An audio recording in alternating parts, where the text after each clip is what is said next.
Boa noite, amigos. 7h04, estamos abrindo o nosso Cadeira Cativa aqui na Umbra TV até as 8h30. Estaremos na sua companhia e dos nossos debatedores, falando sobre as questões da dupla Grenal, sobre as novidades. No caso do Inter, eu não sei se o Keller Kloss, que está ao centro, o ex-conselheiro do Internacional, se ele vai comemorar a notícia do Zé Ricardo, que não foi anunciado oficialmente, mas que todos já sabem nos bastidores que é o técnico do Inter. Aliás, me chamou a atenção, até perguntei para o Bruno, nosso produtor, em que ano que a gente está, porque teve um jornalista, colega nosso, que disse que o Zé Ricardo é o técnico do Inter até 2019, mas então a gente está em 18, 17, alguma coisa assim. Mas até o final do ano, para deixar bem claro. Até a última rodada do Campeonato Brasileiro. E aí ficam algumas questões. Zé Ricardo vindo. Se ele engata uma sequência de vitórias, e não é fácil, porque essa próxima sequência do Inter enfrenta o Bahia, o Atlético Paranaense e o Grêmio. Então, se a gente for parar para pensar, ele tem em 3 jogos, em 10 dias, ele vai ter o maior clássico, que é o último destes 3 jogos, é o maior clássico local, e que pode daqui a pouco ser o clássico que vai definir quem briga por vaga na Libertadores e quem não, porque o Grêmio até o final de novembro, até confirmar via Libertadores, se passar pelo Flamengo, tem que pensar também no Campeonato Brasileiro. Antes disso, o Zé Ricardo vai enfrentar 2 técnicos que disseram não pro Inter, Roger e Thiago Nunes, nessa ordem. O Roger na partida do final de semana e no meio da próxima semana o Thiago Nunes. Keller Kloss vai falar bastante sobre o Zé Ricardo, sobre o que tem que mudar no Inter. Nós vamos debater se foi ou não falta do Cuesta no gol que foi assinalado impedimento pelo árbitro, pelo VAR, ou sei lá eu por quem, porque demoraram 7 minutos para se convencer de que foi de fato uma irregularidade no gol do Internacional e acabou o Inter tendo a primeira derrota no Beira-Rio no Campeonato Brasileiro. Na ponta esquerda está o Michel Ruff, preparador físico, que tem um largo serviço, uma ficha ampla de serviços prestados no exterior e que está voltando agora para o Brasil, e a gente vai saber um pouco como é que é a preparação, o que muda da preparação no exterior para a preparação no Brasil, o que um técnico consegue fazer, uma comissão técnica em pouco tempo de trabalho, como terá o Zé Ricardo no comando do Internacional, e com o Luiz Braz, obviamente, repercutir todas as informações que envolvem a final, que alguns chamam de antecipada, porque dizem que sai do Brasileiro o campeão da Libertadores, outros já dizem que é só uma disputa e que os favoritos virão do outro lado. Quem que é favorito? São os argentinos, são os brasileiros. O Flamengo é amplo favorito, como estão pintando, e o Simon comentou hoje na Rádio Grenal, Carlos Simon, árbitro, ex-árbitro, que no Rio de Janeiro falam como se o Flamengo fosse meter 5 no Grêmio, que ia ganhar o natural. O quanto isso preocupa ou não os gremistas, e a notícia do Luan, que a tendência é que fique fora da partida de quarta-feira. Vamos começar por aí, Braz. Preocupa isso ou não? Não, eu posso colocar um ingrediente a mais, claro, aí? O gol do Grêmio que foi anulado e que daria o empate ao Grêmio. Que para mim foi errado também. E que foi um erro do juiz, não é? Porque nenhum jogador do Grêmio cometeu falta naquele lance. Os jogadores do adversário do Fortaleza que se bateram, né? Então, com certeza foi um erro do juiz. Mas e se eu reparei bem, Braz, a impressão que eu tive assistindo depois, porque eu não assisti o jogo ao vivo, a impressão que eu tive assistindo os melhores momentos é que o lance só não é revisado pelo VAR porque o árbitro botou o apito na boca antes e se precipitou. Então foram 2 erros. Foi marcar uma falta inexistente e não respeitar o protocolo esperando a conclusão da jogada. A mesma coisa, mais ou menos igual aconteceu no gol anulado do Internacional. Porque o juiz é que deveria tomar aquela decisão. Ele não deveria deixar que o VAR, interferisse. O juiz de campo, ele tinha tudo, na verdade, para tomar a decisão. Tanto aqui no Beira-Rio, como lá em Fortaleza, aconteceu, eu acho que uma falha realmente do juiz. Os juízes foram fracos, não é? O de lá quis tomar uma decisão e tomou uma decisão completamente errada. Agora, respondendo para você, o restante com relação à decisão que vai acontecer na quarta-feira. Com toda certeza, eu acredito que o Flamengo ele tá mais favorito do que o Grêmio, eu não tenho dúvida nenhuma. Professor Enio Kaufmann, semana passada aqui no programa, disse que é 80-20 para o Flamengo. Não chega tanto assim. Não, claro que não. Não. É que o professor Enio, que eu gosto muito, eu respeito, mas acontece que o professor Enio, ele fala só com aquele coração colorado que ele tem, não é? Então ele quer ver o Grêmio perdendo. Então tu achas que o Keller concorda que é 80-20? Não, olha só, eu acho que é uma vantagem para o Flamengo, porque está decidindo lá no Maracanã, com toda a torcida, ou pelo menos a grande maioria da torcida torcendo para o Flamengo, então, com toda certeza, ele vai ter vantagem. Ele tem um desfalque só, que vai ser o Arrascaeta, não é?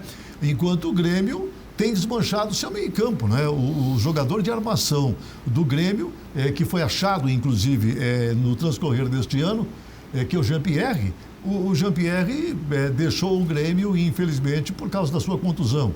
Enquanto que o Luan, que vinha, na verdade, se recuperando, acabou se contundindo novamente e nós vamos ter que inventar alguma coisa, né? Aliás, nós não, o Renato vai ter que inventar alguma coisa para poder fazer esse enfrentamento com o Flamengo.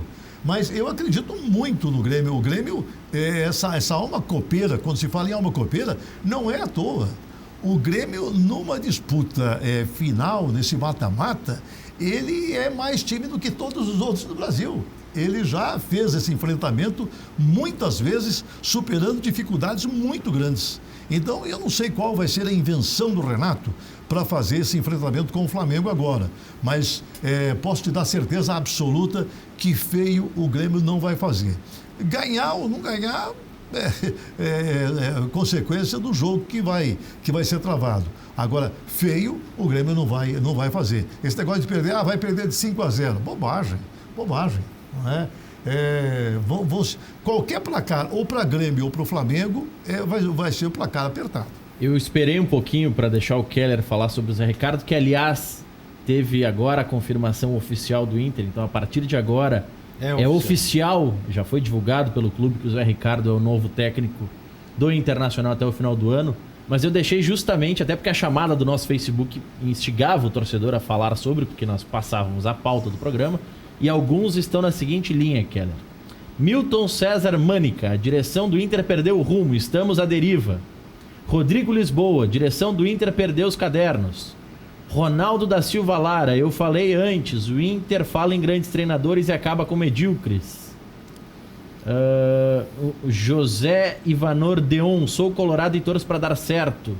O Daír e seu pupilo não deram. Não acho que o Koubachini seja pupilo do Odair. Vamos só mostrar o site do Inter, que tem a oficialização do Zé Ricardo assumindo o comando técnico do Internacional. Ele chega amanhã, vai ter toda essa semana de trabalhos. E aí eu te pergunto, Keller, é uma boa? Não é? É o que você esperava? Era uma tendência pelo que o Inter mostrou nos últimos jogos com o Koubachini como interino? Mostra que é um erro demitir o Odair. O que significa trazer o Zé Ricardo? Boa noite. Boa noite a todos. Boa noite que nos acompanham pela Umbra TV e as redes sociais. Dá para falar bastante, né?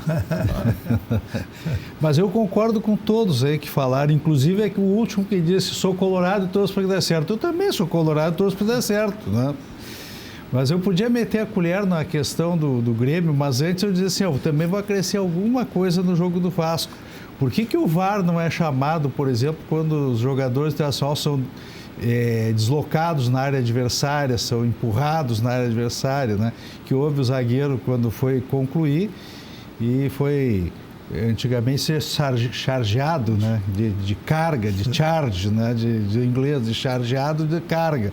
Sofreu uma carga por trás, o menino, o zagueiro internacional, e não chamam VAR, não chamam nada. Agora, na área, quando o gol é do Internacional, chamam VAR, né? Chamam o VAR para anular. No caso contrário, o VAR não chama. O VAR tem que chamar o VAR. É isso aí. Bom, mas assim, eu lembrei quando o Braz falava do Grêmio, né?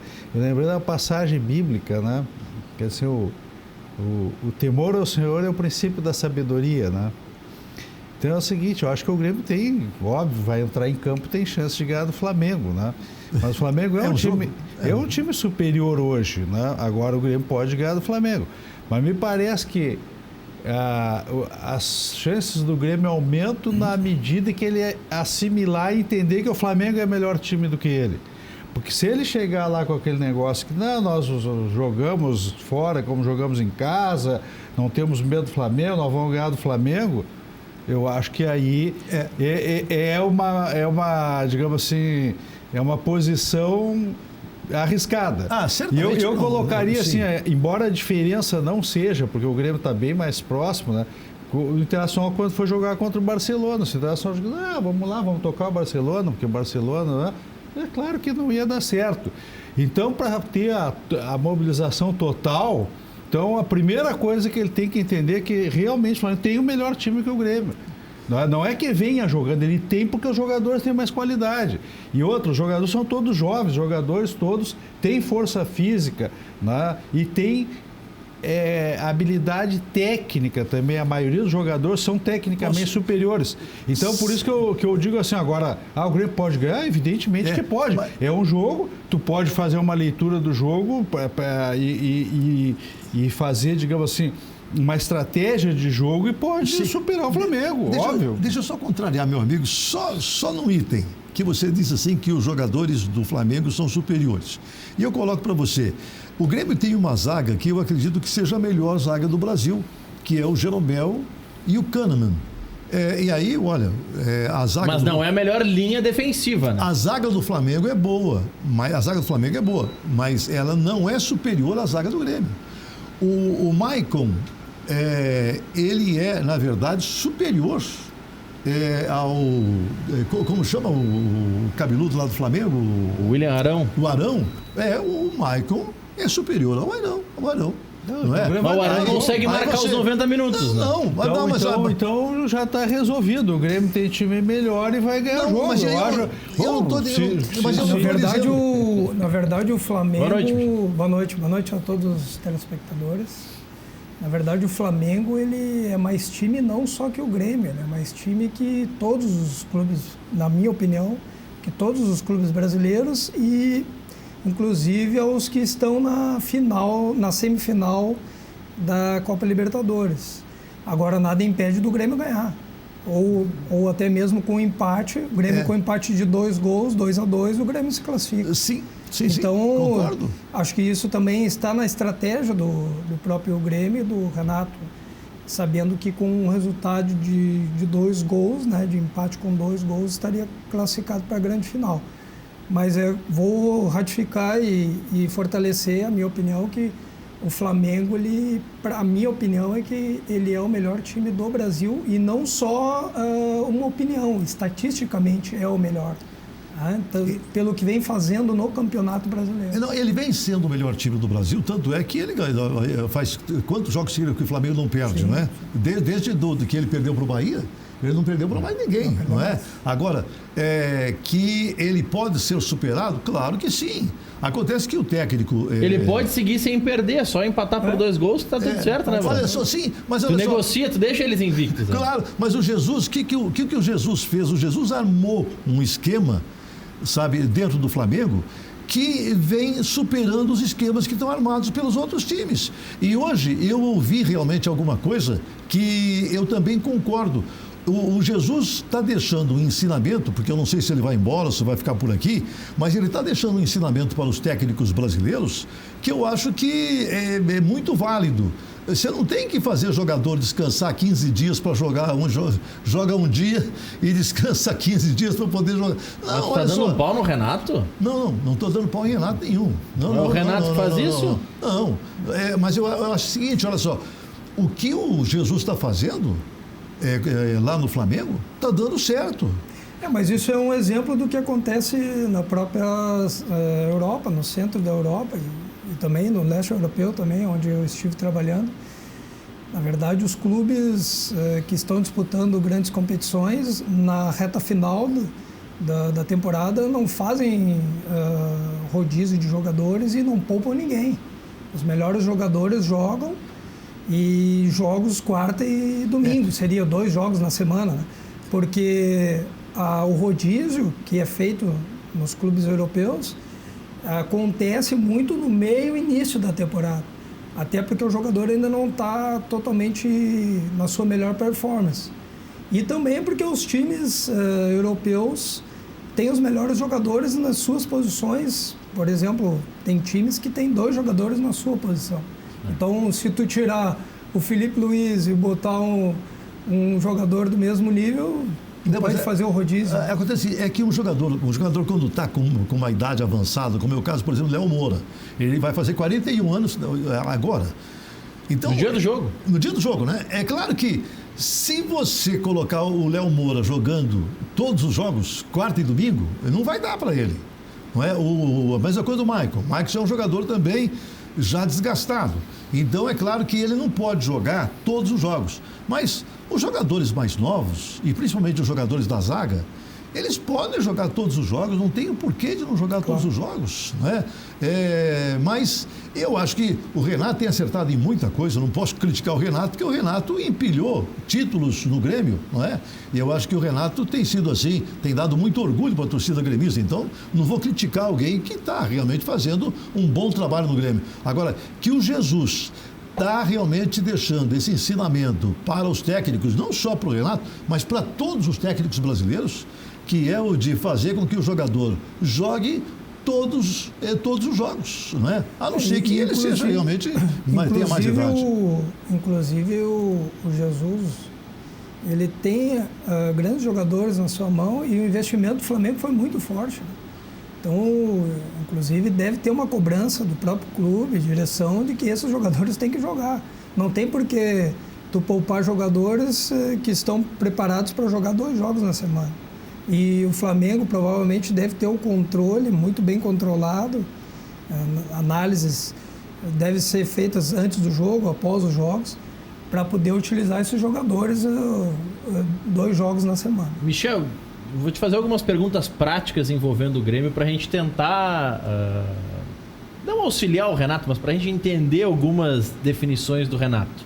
Por exemplo, como o Galhardo atuou no final de semana, a tendência é que jogue de fato o Léo Moura. Como fazer um senhor de 41 anos segurar a gurizada na correria? O que o preparador físico pode fazer previamente? Que tipo de preparação se dá para um jogador mais experiente? Porque vão todos os velozes do Flamengo nas costas do Léo Moura, não tenha dúvida. Eu também quero responder essa tua pergunta. Também quero saber. Eu também quero responder. Tanto quer ajudar o Jorge Jesus a botar o Bruno Henrique, Everton Ribeiro. Tem a resposta azul e a resposta vermelha. Não, a resposta profissional vem primeiro, antes da azul e da vermelha. Michel. Não, com certeza. Eu acredito que se o Léo Moura jogar, ele é um jogador que foi preparado para atuar nesse jogo contra o Flamengo, porque vai ser um jogo muito intenso. E provavelmente deve ter uma proteção ali pelo lado dele, estrategicamente, para que ele não sofra todo o tempo do jogo, suportar os 90 minutos em alta intensidade, para que ele possa, além de defender, poder também ter as ações ofensivas que são importantes. Agora, por exemplo, no meu caso, como preparador físico, teria que falar dentro do treinamento, aconselhar ele a administrar dentro da sua função as ações que ele vai ter que executar. Mas é um jogador experiente, né? Um jogador experiente que acredito que não teria muitos problemas na questão de compreensão do jogo, de entendimento do jogo, daquilo que vai acontecer. Agora, com a idade que ele tem e com a média de idade do Flamengo, que é um time jovem e rápido, potente, com certeza ele vai ter que estar bem protegido ali, o Léo Moura, para suportar até os 90 minutos. Eu posso responder? Keller Kloss. Eu diria o seguinte, fisiologicamente não tem nada para fazer. Não dá para fazer nada. Agora, taticamente, sim, fazer essa proteção e tal, né? Esquema tático para ele não sair muito, sair outro, avançar e não ele, ficar mais. Mas a principal valência do Léo... ele sair mais e ficar outro dando cobertura. Mas quem que vai dar cobertura? Bom, mas aí isso é problema do Renato. Aí vem olha, se eu ganhasse a metade do que o Renato ganha, eu eu pensaria, perderia uma noite toda para pensar como fazer. Pode ter uma surpresa aí também, ele jogando em outra posição. Eu posso dar uma resposta também? Claro, deve. Olha só, para mim... Depois eu vou dar como eu escalaria. O gancho que tu falasse é que a defesa do Grêmio é melhor que a do Flamengo. Não, até pode ser. A zaga. Até pode ser um pouquinho melhor e tal, né? Mas é o seguinte, onde se decide o jogo não é bem ali. É um pouquinho mais na frente ali, onde o Flamengo. Mas o Cebolinha não perde nada para os outros. Não perde. Não, mas é ali no meio campo onde se decide ali, o Flamengo está muito bem. Mas a lateral direita, o lateral que jogou lá contra o Fortaleza, para mim, ele não deve jogar nunca mais. Ele é muito... Mas quer acabar com a carreira do garoto? Não é. Ele vai jogar em outro time. Ele conseguiu ser bola de prata já no Grêmio, na placar? Sim, mas no Grêmio... Nunca mais no Grêmio, tu exato. Eu não gostaria, eu pelo menos como torcedor, eu não gostaria de ver aquele rapaz jogando mais no Grêmio, sabe? Eu acho que ele é muito ruim, sabe? Na minha opinião. É claro que em outros times pode até que ele dê certo, mas no Grêmio, todas as vezes que ele entra, o Grêmio tem dificuldade ali naquele setor. Ele não sabe marcar. Até quando ele avança, sabe, no cruzamento a bola dele tem qualidade, alguma coisa assim. Mas parece que ele já está cansado, sabe, quando ele vai avançando, ele vai devagarinho, sabe? Eu não gosto de jogador assim. O problema do Galhardo é quando ele erra. Ele erra o cruzamento e o goleiro põe a bola para dentro. Se ele acertar o cruzamento, ele não sai nada. O teu medo é que ele erre, então, Keller, é isso? Eu tenho medo que ele erre. E lá contra o Fortaleza também, Maurício, aconteceu um troço assim. O meio que foi montado pelo Renato foi um meio extremamente lento, sabe? Dava dó de ver aquele pessoal jogando, sabe? Parece que todo mundo se arrastando. Eu não sei por quê. O Grêmio tem um meia que é muito bom, que está começando agora, que é o Patrick.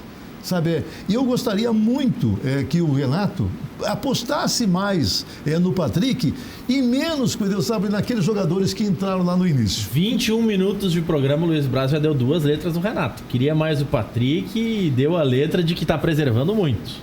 21 minutos de programa, imagina até as 8h30. Se eu falar, vai dar outra letra ainda. A outra letra ele sai com o PP e o Cebolinha, né? E deixar o Alisson fazendo a função do André ou do Tardelli. Olha só, porque ele daria mais consistência recuando para fechar o meio. Sabe o que eu acho? Mais velocidade para contra-atacar o Flamengo. Porque o Flamengo, pela natureza dele, ele não fica atrás. Não. O Flamengo não precisa nem te convidar. Convidando ou não convidando, ele vem para dentro do teu campo. Sabe o que eu acho que o Renato vai fazer no meio? Se de fato o Luan é uma dúvida, e eu falo se de fato o Luan é uma dúvida, porque nesses confrontos com o Flamengo, vale lembrar que contra o Inter, na Libertadores, o Flamengo chegou a divulgar uma lista de relacionados, acho que sem o Gabigol, e o Gabigol jogou. Então, vamos combinar que chegar mancando na frente da imprensa, qualquer um chega. Então, isso aí é aprender a mancar, todo mundo consegue. Todo mundo é um pouquinho de ator, ainda mais no Rio, né? E Jesus deixou muitos ensinamentos, né? O Jesus Cristo. E o Jesus aqui também está deixando. O outro é essa aí que ele fez do Gabigol e não jogar todos os jogos. Mas o Renato eu ia perguntar para o Michel a questão do jogar todos os jogos. A questão também é a seguinte, por que não deixa mais jogadores treinar a cobrança de falta? A gente vai falar daqui a pouquinho com o Michel, só para concluir a linha de raciocínio do que eu acho que o Renato vai fazer se de fato o Luan estiver fora. Ele vai botar 3 volantes. Vai colocar o Michel. Ele vai botar o Michel, vai botar o Maicon, aí o Michel faz a recomposição, cuida do avanço do Léo Moura, o Maicon joga e o Matheus Henrique lá na frente fazendo a função de 10. Deixa numa extrema o Everton, na outra o Alisson, para ter velocidade na saída de contra-ataque e o Tardelli para segurar a zagueira. Essa é a tendência de desenho do Grêmio. Olha, talvez esse sem o Luan, esse é o time provável. Não precisa ninguém ficar segurando o zagueiro. Eu jogaria com o Alisson. Se ficar segurando o zagueiro, o Flamengo vai vir para cima, o centroavante vai ficar marcando os 2 zagueiros lá sem função. O problema é que se o PP começa o jogo, o Renato não tem nenhuma carta na manga para mudar o jogo. Né? Mas aqui ele teve sorte, que o PP entrou e encaixou um contra-ataque. Porque se tu dá só 20 minutos e não encaixa nenhum contra-ataque 20 minutos, tu perdeu a velocidade do PP. Não, mas acontece o seguinte, nós não podemos levar um gol. Porque se levar um gol no início, vai correr atrás da máquina. É claro que se marcar um gol também fica em vantagem. Não é? E pode me chamar de retranqueiro, o Brasil botaria o Paulo Miranda na vaga do Léo Moura. Não. Fecha o ferrolho ali, sai nas estocadas do Everton e vamos pra frente. O lado esquerdo do Flamengo é muito forte. Né? O Felipe Luiz apoiando e fazendo muito bem a circulação da bola. E o Bruno Henrique, para mim, hoje é o melhor jogador do Brasil. É o melhor jogador do Brasil hoje. Ele é melhor que Cebolinha, você acha? Hoje ele está mais... futebol é muito momento, né? Hoje, no momento, no Campeonato Brasileiro, na Libertadores, ele vem fazendo a diferença. Eu acho o seguinte... Não estou dizendo que o Cebolinha não possa fazer. Pode também. Sabe, mas hoje o Bruno acredito Henrique que no Flamengo acontece o seguinte... Como o Felipe Luiz é muito craque, eu acho ele um grande jogador, o Felipe Luiz. Aliás, eu acho ele o maior responsável por essa ocupação do meio-campo que faz o Flamengo e que supera os outros times. Acho que o Felipe Luiz, com toda a bola que joga, é responsável por isso. Então, é claro que, como o Bruno Henrique cai muito por aquele setor, então, jogando junto com o Felipe Luiz, ele realmente cresce, não é? O Cebolinha, quando ele vai para o lado esquerdo, ele não consegue, na verdade, o mesmo apoio, né, que tem o Bruno Henrique com o Felipe Luiz. Aí, sabe, botaria o PP em cima dele. Olha só, mas o PP tá certo, Maurício. Sim, mas alguém vai ter que ir lá, né, marcar, né? De repente o PP é pro final do jogo, porque o Flamengo está se cansando. O Flamengo está chegando, os 20 minutos finais de jogo, ele está se cansando. Então eu acho que quando você coloca um jogador veloz, como é o caso do PP, para jogar os últimos 20 minutos, ele leva vantagem. O Flamengo tem alguns jogadores que, após sofrer lesões, tiveram tempo de reabilitação e vão jogar... O Felipe Luiz jogou o último jogo, né? Final de semana. Mas é um jogador que ficou muito tempo fora. Querendo ou não, 2 semanas, quase 20 dias fora para suportar um jogo da intensidade que vai ser quarta-feira. É quarta-feira, né? Quarta-feira. Da intensidade que vai ser quarta-feira é bem complicado. Eu entraria com o Michel. Sabe, fazendo 3 homens.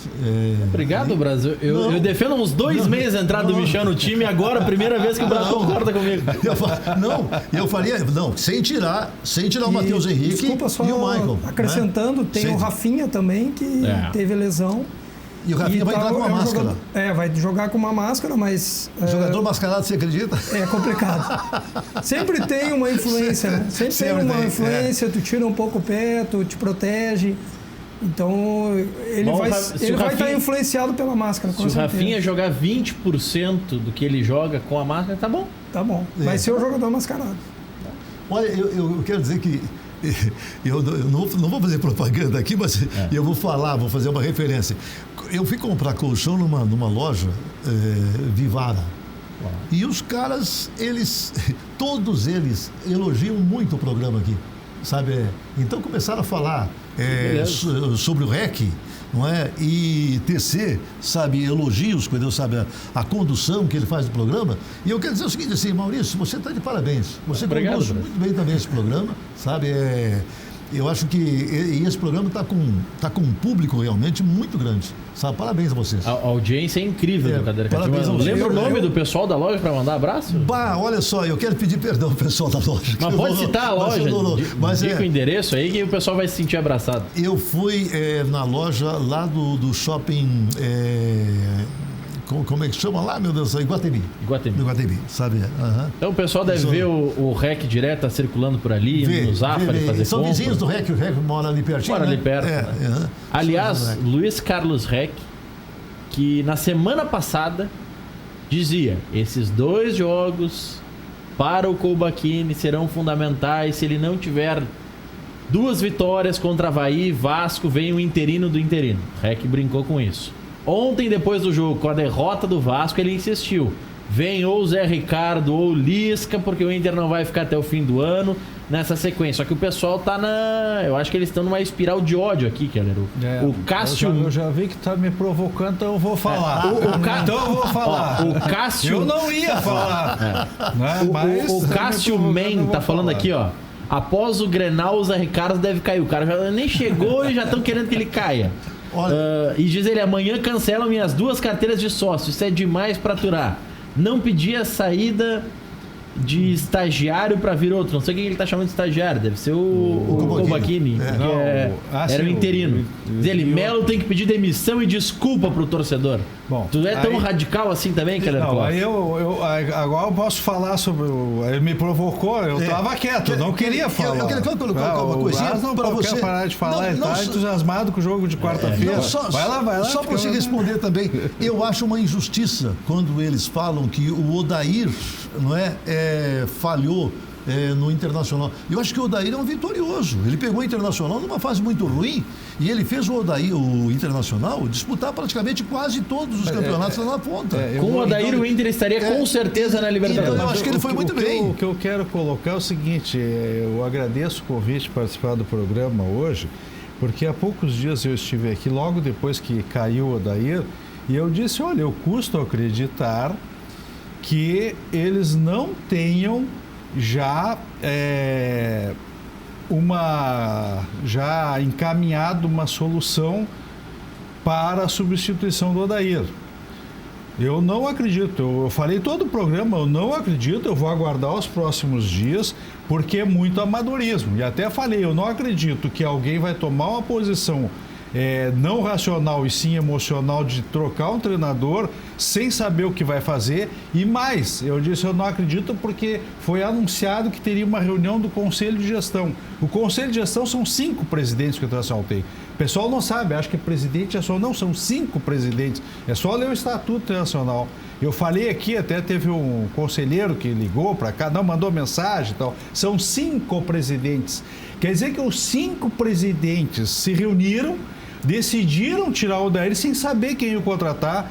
E na oportunidade, eu digo, vão criar 2 problemas. Um, que faltam 10, 12 jogos para terminar o campeonato e tira o treinador. Segundo, vai convidar treinadores que estão empregados. Os treinadores vão recusar e vai criar um problema. Tá, o cara me recusou há 2 meses atrás, agora eu vou trazer ele para treinar o ano que vem. Bem, eu custava acreditar, mas agora eu acredito. Foi amadorismo. E amadorismo grosseiro por fazer isso. O vice de futebol é que deveria sair. Eu disse aqui, se ganhasse a Copa do Brasil, seria ele o presidente, eu apoiaria, todos os colorados apoiariam, porque é o vencedor. Agora, se ele é perdedor de um jogo que o Internacional perdeu, sem dar uma explicação convincente, porque uma coisa é perder o jogo e sair aplaudido, que nós já vimos vários clubes, o próprio Internacional, o próprio Grêmio, perderam decisão em casa e foram aplaudidos pela torcida, sim, porque viram a entrega do time. Agora o Internacional perdeu de modo apático, foi totalmente batido pelo Atlético Paranaense jogando em casa, um jogo que no mínimo teria que ter ido aos pênaltis. E aí o vice de futebol, para tirar dos seus ombros a responsabilidade, dizer que ele é dirigente, que ele é bom dirigente, ele é diligente no desempenho da sua função, ele demite o treinador. Como que disse? Não, é o treinador que é o responsável. Como bem falaste, Brás. O treinador, diante do quadro que ele pegou como interino, chegou a terceiro do Campeonato Brasileiro, chegou à final, pelo menos, da Copa do Brasil, ele teria que ser mantido se não tinha solução encaminhada. E a prova agora que não tem a solução encaminhada. E o retrospecto, eu até vi uma partida do Flamengo, quando ele estava do Flamengo, veio do Beira-Rio, e eu vi que era um treinador moderno pela maneira que o Flamengo vinha jogando. Exatamente, mais ou menos como está jogando, só que não tinha as mesmas peças que tem hoje. Mas a evolução tática como o Grêmio joga também, o Grêmio joga muito semelhante ao Flamengo, tá? Só que as peças do Flamengo são, como eu disse, de melhor qualidade técnica, mais juventude, mais força física. Aí é que dá a diferença, não que o Grêmio não seja um bom time. O Grêmio tem um bom time, sem dúvida. Eu quero ver, Keller, se amanhã... O retrospecto do Zé Ricardo, eu até vi assim, mas o retrospecto dele é muito ruim. O retrospecto dele, principalmente no Vasco, no Botafogo e no Fortaleza, muito ruim. E até teve uma brincadeira que alguém disse, saiu o amigo do Melo e agora vem o amigo do Rodrigo Caetano. Então quer dizer que está vindo o Zé Ricardo porque trabalhou com o Rodrigo Caetano, porque, ou seja, é tudo treinador de ocasião, que não aliás veio há Lisca, muito tempo, quanto tempo está o Internacional com esse negócio de ocasião? E até, se não tivesse a contratação, eu ia dizer o seguinte, que o Luxemburgo tinha se oferecido para quem manda, né? Porque o Luxemburgo foi falar com quem? Foi falar com Deus? Não, foi falar com quem manda no Internacional, dentro de campo. Falou com o D'Alessandro, então? Falou, mas não foi noticiado, pelo menos. Eu ouvi essa notícia, que ele falou com o D'Alessandro. Então tu acha que o D'Alessandro tá apitando na contratação não, agora? Claro que não. Tanto é que veio o amigo do Rodrigo Caetano. Eu só disse que se não viesse o... mas o Luxemburgo foi falar sim. E falou, isso foi noticiado. Eu quero ver, o Keller tá falando que o Zé Ricardo é um técnico mais propositivo, que joga com o time mais pra frente. Ele poderá, ele monta o time assim. Eu quero ver se amanhã na coletiva dele, ou se na coletiva pré-jogo, nós não vamos ter uma manchete igual essa daqui da chegada dele do Botafogo, dia 10 de agosto de 2018. Que diz aí? Título da manchete assinado pelo colega Felipe Costa, do Globoesporte.com. Zé Ricardo diz que deve manter estilo de jogo do Botafogo, porque o time já tinha um estilo consolidado, que não tinha como mudar tão rápido, que ele só teve uma semana de treinamento. É a mesma coisa. Ele não vai ter tempo de implantar grandes novidades. Tu não tem como treinar os teus volantes para serem volantes de um time propositivo em 3, 4 dias, né, Michel? Não tem nem característica, os jogadores do Inter. O Inter é um time com uma faixa etária bem alta, não é um time rápido, tem muita dificuldade em questão de potência também, né? É um time de circulação de bola, é um time que tenta se defender, pelo menos com o Odair era assim, né? Um time que jogava com as linhas bem baixas na hora de se defender. E acredito que esse pouco tempo que ele tem aí, 1 mês e meio, não vai ser algumas pequenas correções que ele pode fazer daquilo que ele acredita de futebol. Mas acho que isso aí é muito pequeno perto do grande problema que se tem, não só no Inter, mas na maioria dos clubes brasileiros, que estão nessa oscilação de ideia de jogo, de conceito, né? Sem muitos times trocando de treinador, às vezes com passagens relâmpago, né? Como foi o Ceni no Cruzeiro, como a gente viu agora na Série C, teve uma rodada aí que 3 treinadores foram demitidos na mesma rodada. Então, na Série A acontece isso. Na própria Série A aconteceu, né? Aquele momento que acho que foram 4 técnicos em 24 horas. Mas aí se diz então, assim, a direção pessoal é amador e tal, e não deixa o pessoal fazer o trabalho profissional. O Odair ficou quanto tempo? E a direção não viu que ele não tinha comando do vestiário? Aí, de uma hora para outra, tirou. Ele deveria ter permanecido até o final e contratar um treinador para a temporada seguinte. Na verdade, não poderia, foi uma precipitação isso aí. O que está impregnado nos clubes é o resultadismo e o mediatismo. Agora, isso tem que ser revisto e eu acho que teria que partir da CBF. Por exemplo, em alguns mercados, principalmente na Europa, em algumas ligas, o treinador assina o contrato com o clube e ele vai até o final do contrato atuando naquele clube. Se o clube for demitir ele não pode mais atuar em outros clubes até terminar a temporada. E não tem bronca com isso? Porque aqui dizem, vão impedir o técnico de trabalhar. Na verdade, vai dar oportunidade para outros treinadores aparecerem. Né? E também isso acaba criando uma gestão mais profissional nos clubes. Sim, mas o treinador já foi acabar com o imediatismo. O treinador já foi equiparado ao jogador agora para questão de cartão, não foi? Sim, tem cartão. Sim, então, dentro dessa ideia, então ele também seria como jogador. No momento que o clube apresentou aquele treinador, tem que ficar com ele até o final. E isso também vai melhorar o detalhe da escolha. Mas eu tenho uma tese... Tu escolheu o treinador dentro das características do teu clube. Eu tenho uma tese diferente. Inserido na gestão que tu tem como conceito. Mas aí o clube tem que saber o que quer. Exatamente. É que aqui, exatamente, Maurício, por isso que eu estou falando. Depende da gestão do clube. Diferente da Europa, aqui o passionalismo é muito grande. Passionalismo ou amadorismo? Não, passionalismo. Porque acontece o seguinte... É um pouco de cada. Imagine só o seguinte... mas eu não vi nessa decisão final da passionalismo. Isso aí foi querer tirar a responsabilidade do seu ombro. Eu ouvi hoje o dia inteiro que o Internacional está acertado com o Kudê para o ano que vem. Eu ouvi pelo menos hoje o dia inteiro, estou ouvindo o último noticiário diz que há uma condicionante, que o Internacional tenha que estar classificado para a Libertadores. Agora imagine... A informação que eu tenho é essa, o Kudê só vem se o Inter estiver na Libertadores. Agora imagine você o seguinte, se esse Zé Ricardo vem e faz um baita trabalho no Internacional, porque pode acontecer. Pode acontecer. O que eu digo, o retrospecto dele é ruim, mas eu vi o jogo do Flamengo aqui, quando ele estava com o Flamengo, 2017. 16 para 17. 16 para 17. Eu vi, ele estava bem jovem, né? Ainda. Que ele entra na vaga do Muricy, né? Eu quero ver esse acordo com o Kudê, porque parece que fizeram um acordo antecipado lá com o Kudê. A informação que eu tenho de algumas boas fontes do Internacional é que existe um termo assinado dos representantes do Inter com o Kudê, que existe essa questão condicional de que o Kudê só vem estando classificado, mas que essa é uma questão que já está previamente acordada entre as partes, mas esse documento dá ao Kudê, e não ao Inter, dá ao Kudê o direito de escolher se quer vir ou não. Daqui a pouco, se o Kudê decidir que quer vir e o Inter não quer de fato que ele venha porque o Zé Ricardo fez um trabalho excepcional, talvez o Inter tenha que pagar alguma multa, alguma coisa assim. Mas o Inter tem hoje internamente o seguinte discurso: o Kudê só não virá se não quiser.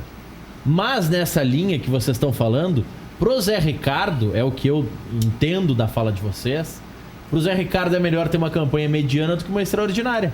Na mediana, talvez ele não vá para a Libertadores e possa seguir. Mas isso se explica, porque exatamente nesse sentido explica essa contratação do Zé Ricardo.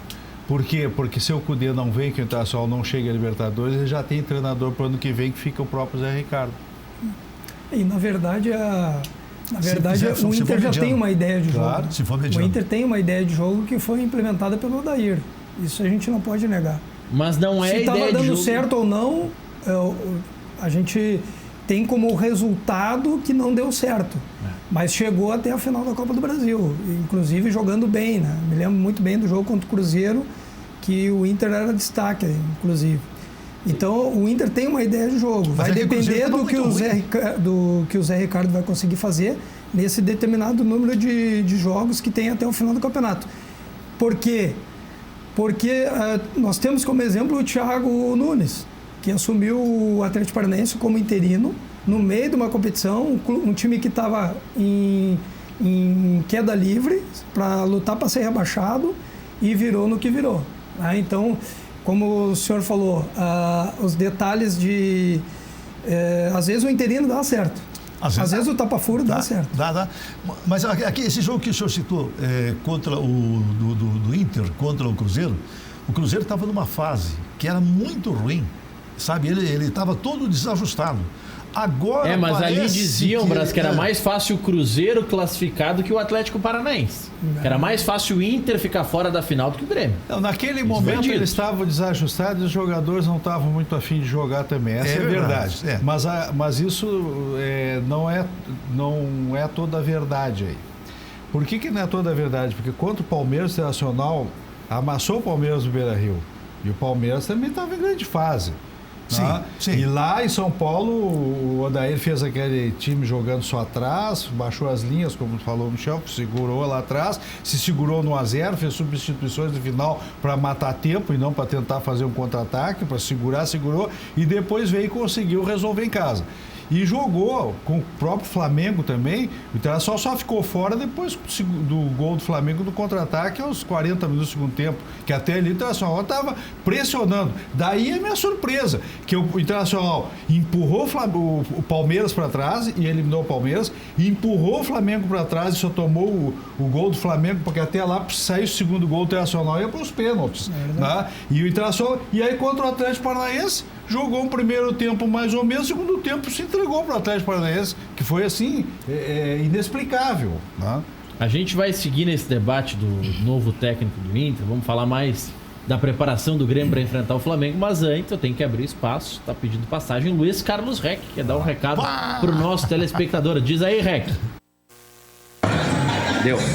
Amigos do Cadeira Cativa, estou aqui no IMED, promoção da Ari, junto com o meu amigo, primeiro patrão aqui, Flávio Dutra, para participar de um contato com os nossos ouvintes, telespectadores, amigos, estudantes de jornalismo, enfim, convidados especiais da Ari, sobre futebol além do campo. Mas antes de falar com o Flavinho aqui, eu quero falar um pouquinho só do assunto do dia. Zé Ricardo, contratado pelo Internacional. Era inevitável que o Internacional contratasse um paliativo, porque com Zona não se chega em lugar nenhum. Não se podia entregar o time para o D'Alessandro ou para o Paulo Guerreiro. Então o paliativo é Zé Ricardo. Já treinou 3 times grandes do Rio. Serve para 10 ou 11 rodadas e depois vem o Cudê, porque o Internacional sequer poderia anunciar o Cudê agora, para não ser denunciado à FIFA por assédio, essas coisas todas. Então, Zé Ricardo agora, Cudê no ano que vem e o Internacional que trate de se arrumar.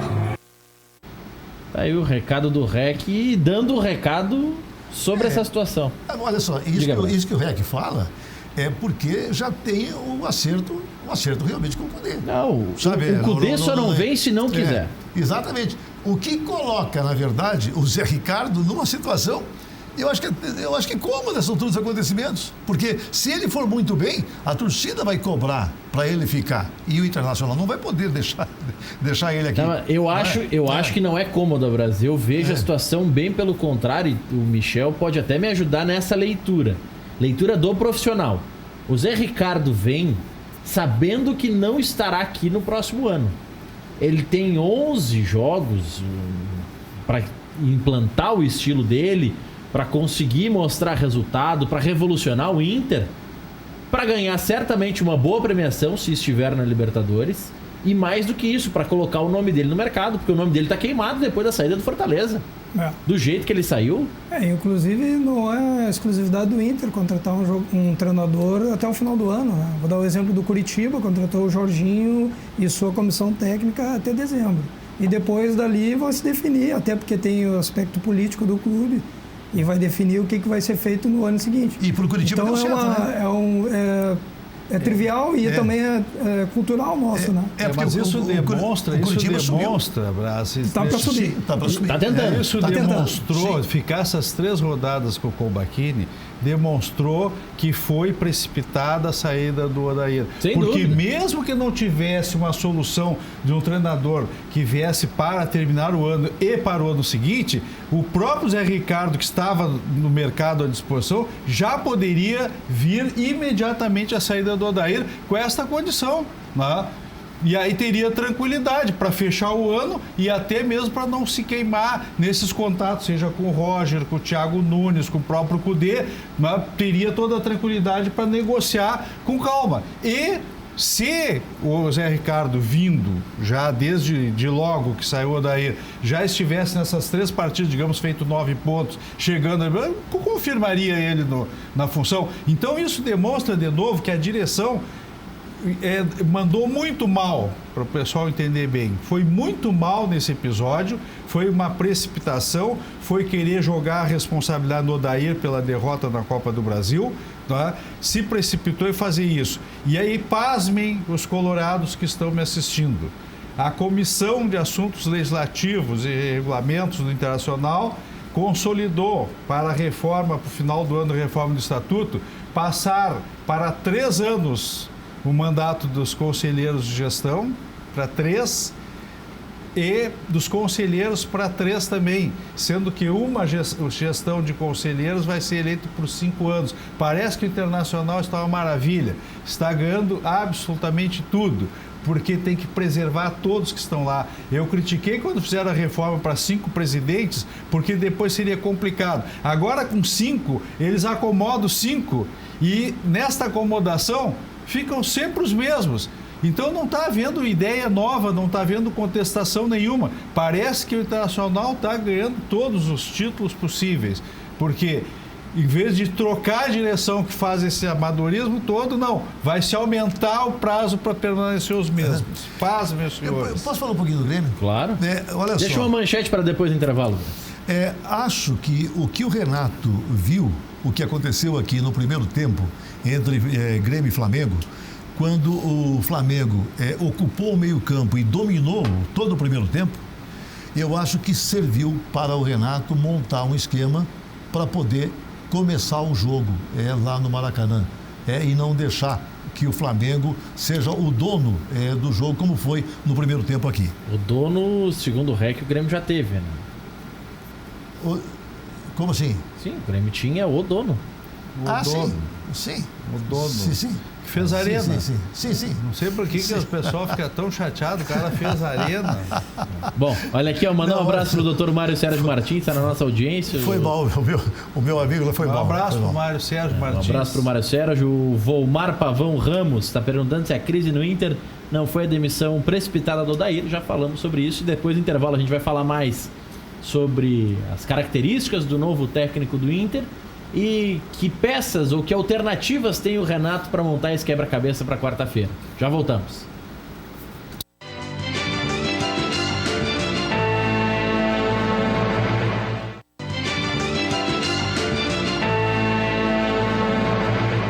(7h56) de volta com o nosso Cadeira Cativa, recebendo na ponta esquerda Michel Ruff, preparador físico, ao centro Keller Kloss, ex-conselheiro do Internacional, Luiz Braz, aqui na ponta direita, ex-conselheiro do Grêmio, ex-vereador de Porto Alegre, porque não futuro vereador de Porto Alegre. É muito ex. Eu tenho que mudar isso. Olha, mas você sabe, você que é um preparador físico, eu até ia fazer uma pergunta outro dia. Eu já deixei aqui. Minha pergunta sobre será que eu estou vendo o seguinte, o Flamengo está com os seus jogadores jogando todos os jogos e parece que o centroavante, por exemplo, o Gabigol, parece que ele está correndo cada vez mais, sabe? E ele não falha nenhum jogo. Isso é preparo físico? Porque só juventude não pode ser, não é? Isso tem a ver com preparação física? Bom, Luiz, Michel Ruff. Na verdade é um jogador que tem lastro físico, né? Desde categoria de base, trabalhando em grandes clubes, teve a oportunidade de ir para a Europa, jogou em grandes clubes na Europa. Claro que não teve todo o sucesso que está tendo agora no Flamengo. E também toda a estrutura que tem por trás, né, de um jogador que joga em time grande. O jogador, ele tem a melhor recuperação, tem o melhor treino, tem a melhor suplementação. Então, se o jogador tem lastro físico e tem esses componentes que cercam toda uma performance, com certeza ele vai ter esse desempenho que ele está tendo, e não só na parte física, ele tem um bom desempenho técnico, tático também. Eu acho que a harmonia também do sistema de jogo, eu acho que ajuda muito o jogador se preservar, não é? Com certeza. Porque eu vejo o Felipe Luiz, que não é um jogador tão novinho mais assim. Não é velho, não é tão novinho mais. Mas ele está correndo normalmente e ele faz uma função ali que não é fácil. Ele pega a bola, ele apoia, ele vai para o meio, ele povoa o meio ali, não é? E você não nota cansaço no E na verdade hoje o jogador ele tá todo monitorado, né?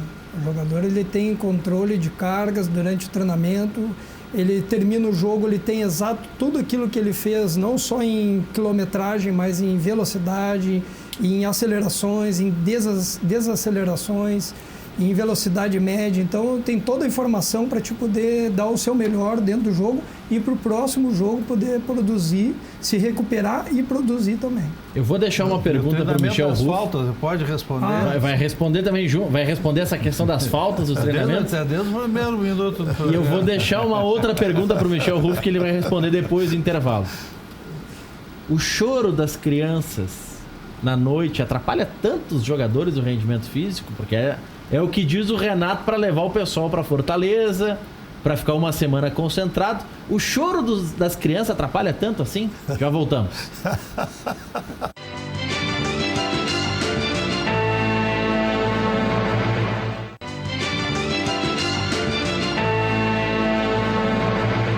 De volta volta com o nosso Cadeira Cativa, 8 horas 45 segundos. As duas questões que ficaram no ar, Michel. Por que não se treina mais faltas à exaustão após as atividades diárias? É a pergunta do Keller. E a minha pergunta, o choro das crianças de noite atrapalha tanto assim os jogadores? Para valer a pena levar eles para Fortaleza, encarar a viagem que encararam, é a viagem mais longa da Série A. Depois tiveram ainda o contratempo do voo que atrasou 3 horas para sair para ir para o Rio de Janeiro. Valeu a pena todo esse contratempo por culpa do choro das crianças, Michel? Olha, parece que vamos ter que fazer que nem na China, né? Só pode ter um filho por família, né? Para as crianças não chorarem no quarto. Mas, não, é importante o descanso, é importante o repouso. As 8 horas de sono é recomendável não só para atletas, para qualquer pessoa, né? Então, eu acredito que essa estratégia do Renato aí, nesse momento decisivo, é fundamental. E olha que tá até leve a coisa, porque eu, na minha época, a gente concentrava, quando eu trabalhei muito tempo atrás aqui no Brasil, a gente concentrava 2 dias, né, antes dos jogos. Agora tu tá indo um dia antes, viajando, fica hospedado no hotel e depois vai pro jogo. E claro que tem essas turnês, né? O Grêmio fez uma turnê, agora foi até Fortaleza, voltou direto pro Rio, não veio a Porto Alegre, mas são estratégias de logística que às vezes ganha jogo.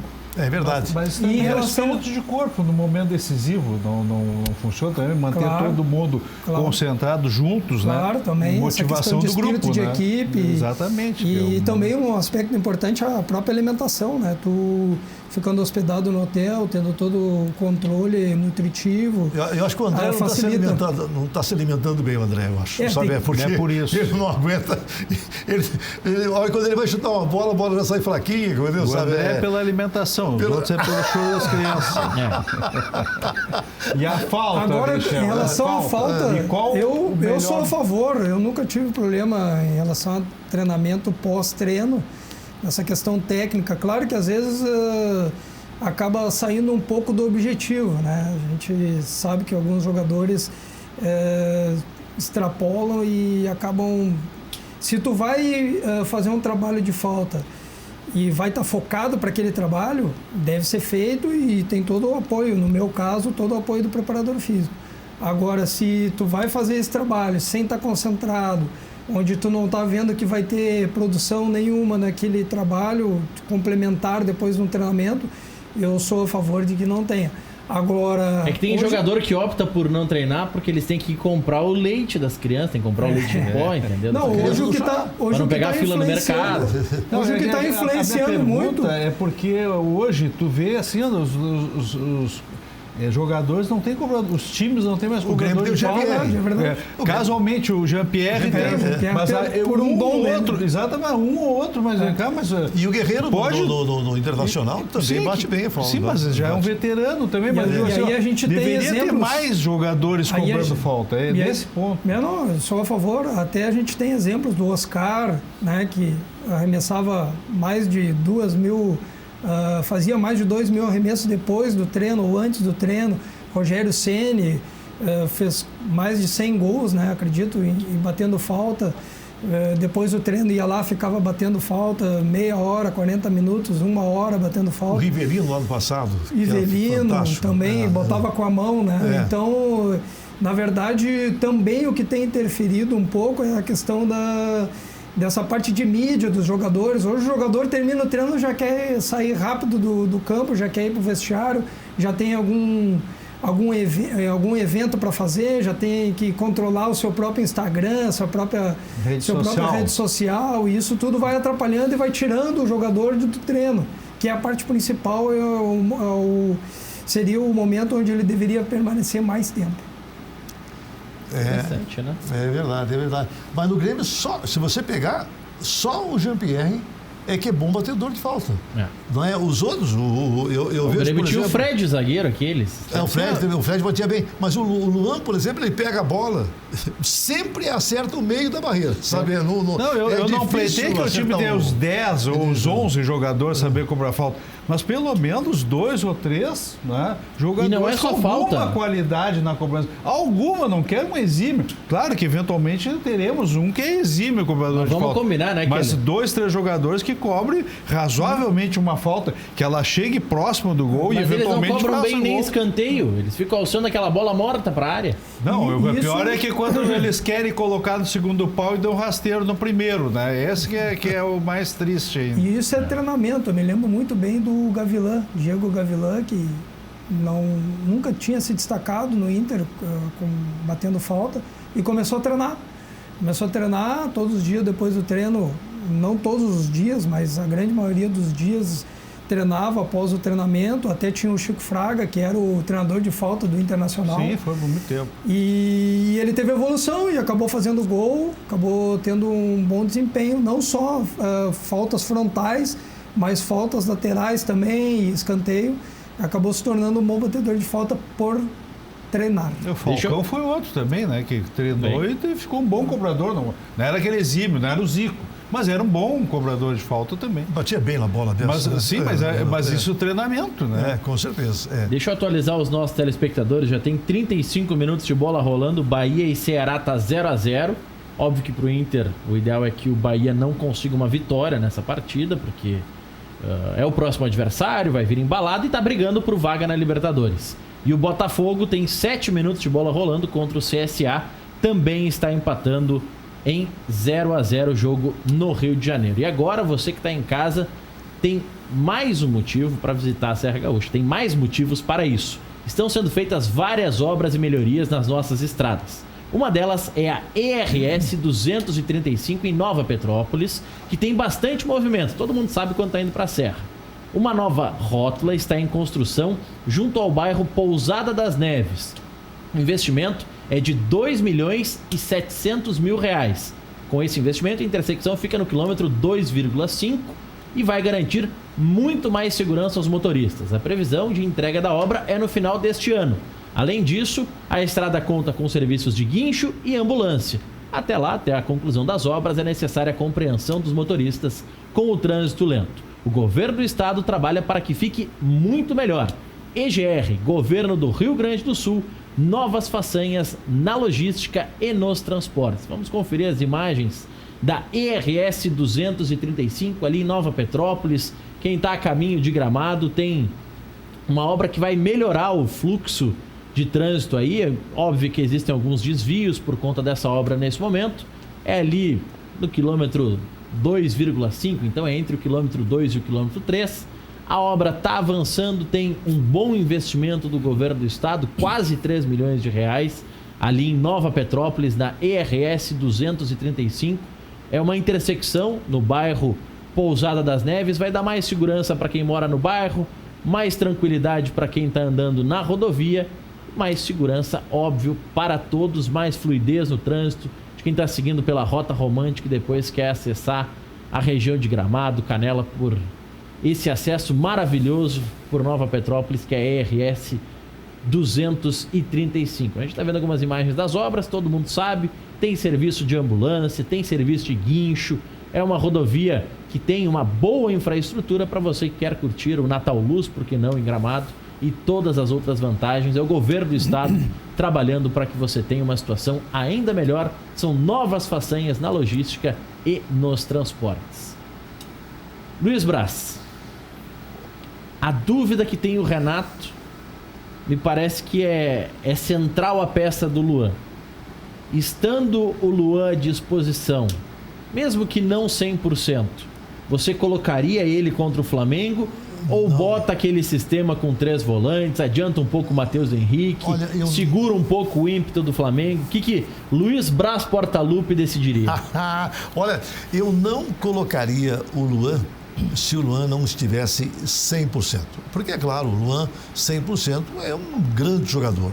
Mas o Luan não estando 100%, ele já nos deu mostra em outros jogos, em outras finais, de que ele não é aquele jogador assim que vai resolver o problema. Então, eu faria aquela solução que você deu lá no início. Eu entraria com o Michael, o Michel e o Matheus Henrique mais à frente, não é? Porque eu acho que o Michael não pode deixar de jogar. O Matheus Henrique também não pode deixar de jogar, porque são grandes jogadores. E o Michel, eu acho que ele ajudaria muito a fazer as coberturas ali, não é? Tanto para o lateral direito, não é? O nosso Sim, tem que cobrir o Léo Moura e o Galhardo. O Cortez. E o Cortez, Então, eu acho que eu entraria assim, sabe? Porque eu acho que nós temos uma zaga muito boa. E o resto do meio para frente, Alisson, Everton e Tardelli? Alisson, Everton e Tardelli. Eu acho que desses três, o Tardelli ainda, ele reveza momentos assim muito bons e outros assim que parece que não é o Tardelli que está jogando. Mas, em todo caso, pode acontecer. É um jogo lá no Maracanã, todo mundo quer se mostrar no Maracanã. Quem sabe o Tardelli vai ser realmente o Tardelli nos 90 minutos. É isso que nós esperamos. Se isso acontecer, eu acho que o Grêmio realmente tem uma chance muito grande de fazer frente ao Flamengo e sair com uma vitória de lá do Rio de Janeiro. Acho que sim. Tu não quer entrar pro meu time e defender o Paulo Miranda na vaga do Léo Moura? Não. Olha só, se você notar, no jogo contra o Fortaleza, o Paulo Miranda, ele mostrou que ele não é um zagueiro confiável, sabe, para jogar um jogo desse. Ele foi muito mal e ele arrastou com ele o David Braz, porque o David Braz é um grande zagueiro, mas jogando junto com o Paulo Miranda, e eu acho que ele foi arrastado também e ele não fez uma boa partida. Tanto é que ele foi responsável, aquele primeiro gol que o Grêmio levou, não é? Meu Deus do céu, não pode deixar o atacante antecipar daquela forma, não é? Numa bola que está cruzada. Eu acho que jamais o zagueiro pode deixar o atacante fazer um gol como aquele. Aí eu quero saber de vocês, depois do intervalo, o seguinte: Keller Kloss, Michel Ruff e Luiz Braz. O Braz, no início do programa, questionou a decisão do árbitro de campo, que apitou uma falta que só ele viu, mas que apitou uma falta e invalidou um gol do Grêmio.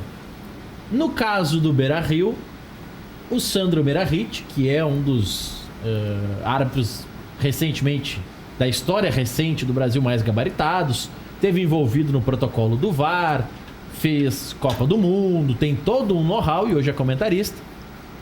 O Sandro Meirahit disse que, para ele, existiu uma falta do jogador do Vasco, mas quem deveria apitar é o árbitro de campo e não aguardar o vídeo. Eu concordo mais com o Carlos Simon, que diz que não houve falta naquele lance, que foi um choque normal, uma trombada normal, e não marcaria o Simon falta naquele lance, não invalidaria o gol do Inter. Eu também não invalidaria. Mas eu pergunto a vocês, quem agiu correto? O árbitro que achou que viu uma falta e apitou, e a falta não existiu? Ou o árbitro que achou que viu, e aí eu parto da imagem de que o árbitro chega a colocar o apito na boca no jogo Inter e Vasco, mas ele decide não apitar e espera o VAR. Quem que nos agrada mais ou quem que nos desagrada menos? Porque na Inglaterra isso nem seria debatido. O gol do Inter seria validado, o gol do Grêmio seria anulado e depois a comissão de arbitragem diria, teve um errinho aqui, outro errinho ali, e passaria tranquilo. Aqui a gente quer o mínimo detalhe do VAR. Quem tá certo? O que apitou o que viu e viu errado, ou o que não apitou o que acha que viu e depois parou o jogo 7 minutos para anular um gol? Já voltamos.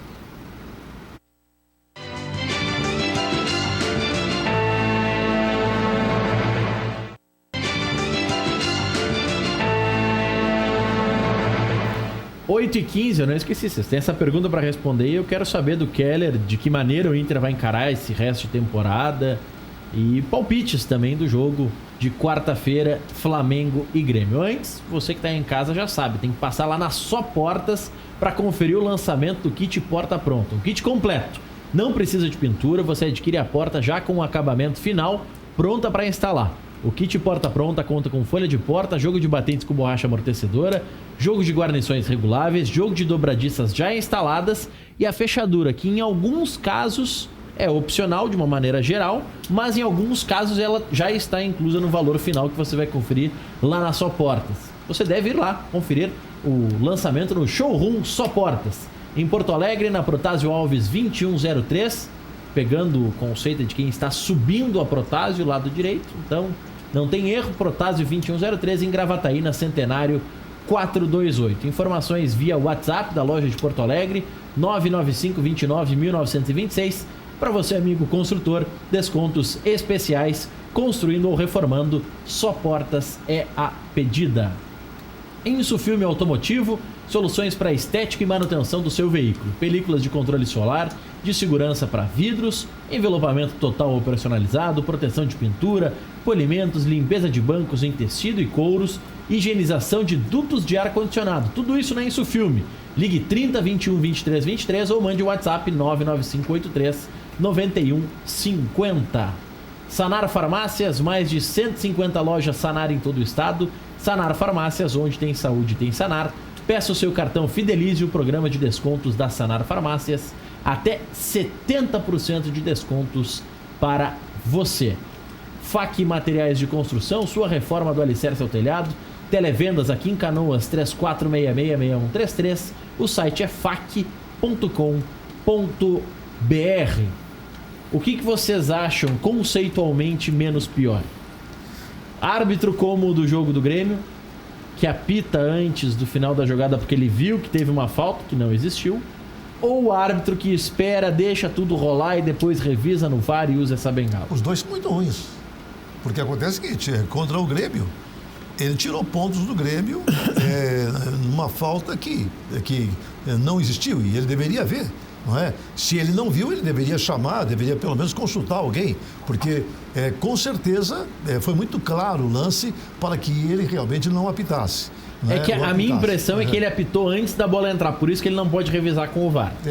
E no caso do jogo do Internacional, para mim, não é? Eu acho que realmente o Cuesta, ele faz ali, ele comete a falta antes. Ele bate no jogador e ele faz um strike ali, não é? E o strike vai terminar lá no goleiro. O goleiro, na verdade, você pode ver que ele também tem uma queda por causa da queda dos outros jogadores. Mas, em todo caso, juiz, deveria, na verdade, apitar a falta ou não apitar. Ele não precisava chegar, sabe, né, lá no VAR. Acho que também foi uma falha, com toda certeza, falha de arbitragem. Árbitros fracos, infelizmente. Tá, mas o que é menos pior, Kelly? É o que apita, o que viu errado? O pior é apitar, porque o que está havendo esse protocolo, ele está sendo totalmente desvirtuado. Porque o que está acontecendo na prática? O protocolo é que quando o VAR entende que há uma possibilidade de anulação ou de anulação de gol de pênalti, ele chama o árbitro. O que está acontecendo na prática? Na prática, os jogadores fazem uma pressão no árbitro e o árbitro põe a mão no ouvido. Botou a mão lá no microfone, no fone de ouvido e pronto, já pede socorro para o VAR. Então, na verdade, quem está chamando ao desafio que eu propus aqui no programa, deveria ter no mínimo assim, 2 desafios. O juiz apita. O VAR chama só nos casos extremos ou o time tem 2 desafios por tempo. Então ele pode parar o jogo, eu quero que se reveja tal lance. Mas aí eu não posso fazer cera com o desafio? Não, só um pouquinho. Se tu chamar um desafio e não for teu favorável, tu perde o seguinte. Então tu só vai usar o desafio quando tu realmente acha que é uma situação grave que está sendo praticada. Então tu vai desafiar. Se tiver razão, mantém o segundo desafio. Se não tiver razão, perde o segundo desafio. Porque na prática, os times estão fazendo o desafio a todo momento. Por quê? Porque cria uma confusão em volta do árbitro. O árbitro se vê pressionado, põe o dedo aqui no fone de ouvido e aí, bom, nisso ele está chamando o VAR. O que está sendo? Está sendo um desafio. Quando o protocolo manda que seja chamado o árbitro de campo pelo VAR em caso de expulsão ou em caso de anulação ou em caso de pênalti. que seja, que haja uma grande possibilidade. E esse desafio está ocorrendo na prática, mesmo sem o VAR lá da cabine ter chamado o árbitro. O que me parece que está acontecendo. Então, nesse ponto, eu prefiro que o árbitro decida. Um quesito que eu já vou passar para o Michel, mas eu vou ajudar ele. Só vou repetir, houve pênalti no zagueiro do Internacional, que foi chargeado por trás, não se chamou VAR. E mais, o strike que aconteceu foi em função do jogador do Vasco que vem correndo, olhando para cima e choca com os dois. É um choque natural. Aí, foi natural o choque, só que aí dá aquele strike todo e dá a impressão que o Cuesta pulou sobre os adversários. É só observar, os braços têm que olhar novamente para entender o que aconteceu. Olha, não quero dizer com isso que não seria. Tu acha que a camisa falta vermelha do Cuesta está atrapalhando o braço para ver? Tá atrapalhando. Não, porque é o seguinte, o que eu vou chegar à conclusão é o seguinte, que pode até dizer assim, não, mas houve pênalti. Tudo bem, mas no mínimo era um lance totalmente duvidoso. Se marcasse ou não marcasse, estaria bem. Mas o árbitro deveria fazer. Aí tem uma questão que o Sandro Meirahit já colocou, e eu cito ele porque ele participou do protocolo do VAR nas primeiras elaborações, que eu acho, o conceito dele eu acho correto, e eu quero passar a bola para o Michel para ele responder essa pergunta, trazendo esse conceito. Na visão do Sandro Meirahit, que é o início do protocolo do VAR, se o árbitro do VAR tem que olhar em mais de 3 câmeras para achar o suposto toque, não é um erro claro. No critério do Sandro Meirahit, que era o critério inicial do VAR. Ok, o árbitro tem que olhar 360 graus para ver se não é uma ilusão de ótica, mas o critério do Sandro. Se o toque, eu tenho que procurar 3, 4, 5, 6 câmeras para achar o tal do toque, é porque não é um erro claro. Eu entendo assim também. Eu acho que o erro claro tem que ser claro para todo mundo. Sim. Em qualquer ângulo. Michel Ruff. Na verdade, a minha opinião é que o juiz ele tem autonomia e ele é o que comanda o jogo, né? Então, a opinião tem que ser dele, não de quem está lá em cima dizendo se foi ou se não foi. Bom, mas a minha opinião também, eu queria acrescentar que o VAR está em processo de implementação, né? Ele é na verdade, como falou o Argel uma vez aqui, quando assumiu o Inter, vamos trocar a roda do carro com o carro em movimento, né? Então está muito complicado, nós já estamos no 2º ano de VAR.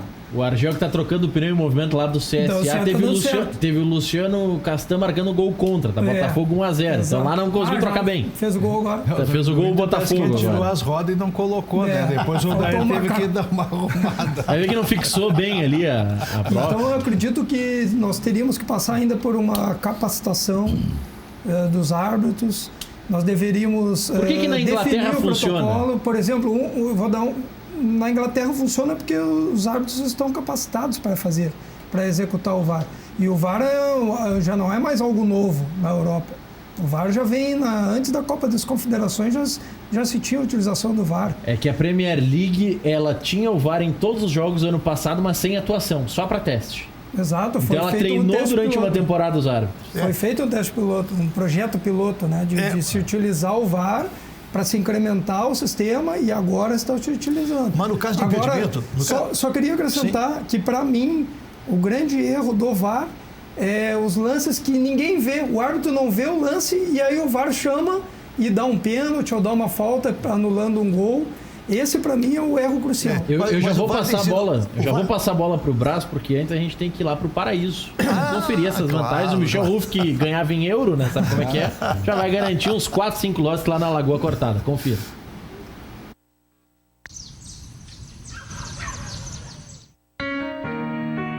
Descubra um novo litoral. Entre Torres e Morro dos Conventos está localizada a Praia da Lagoa Cortada, no município de Balneário Gaivota, em Santa Catarina.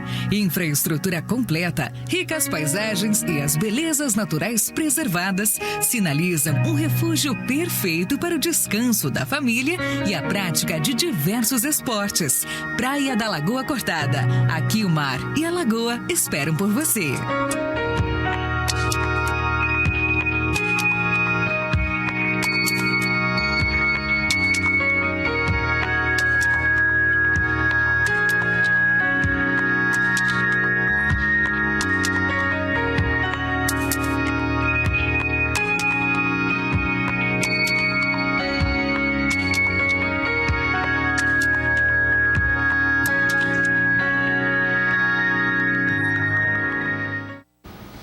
Michel Ruff sabe como é que é, né? Tá com muito, ganhava em euro, já vai ligar pro Laíri e já vai garantir o terreno dele lá no Paraíso, Luiz Mas Braz.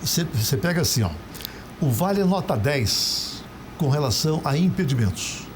Porque ele tem aquelas câmeras todas tal, então... O problema é a pecinha que opera. Ele mostra centímetros, sabe, milímetros ali, sabe, que o pé está mais na frente e tal. Então, no caso de impedimento, eu acho que ele é nota 10.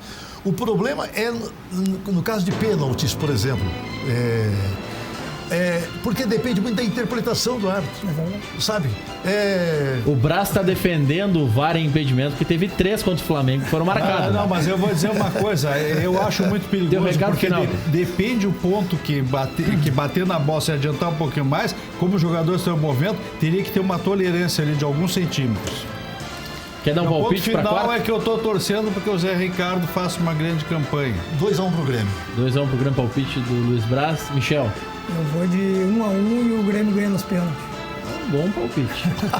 Eu tenho terça, tenho quarta. Quer dar palpite, Keller? Ou não? Olha o que era. Vai ser 2-0 Flamengo. Oh, mas ele tá mais modesto no que eu tô falando que vai ser 5. Olha aí, ó. Não, você tá bem. Você tá bem. Eu tô dizendo, só vou dizer que eu tô fazendo opinião de torcedor, eu tô fazendo pela realidade. Obrigado, Michel. Obrigado, Keller. Obrigado, Luiz Braz. Obrigado a você pela audiência. Amanhã, 19 horas, tem mais. Boa noite.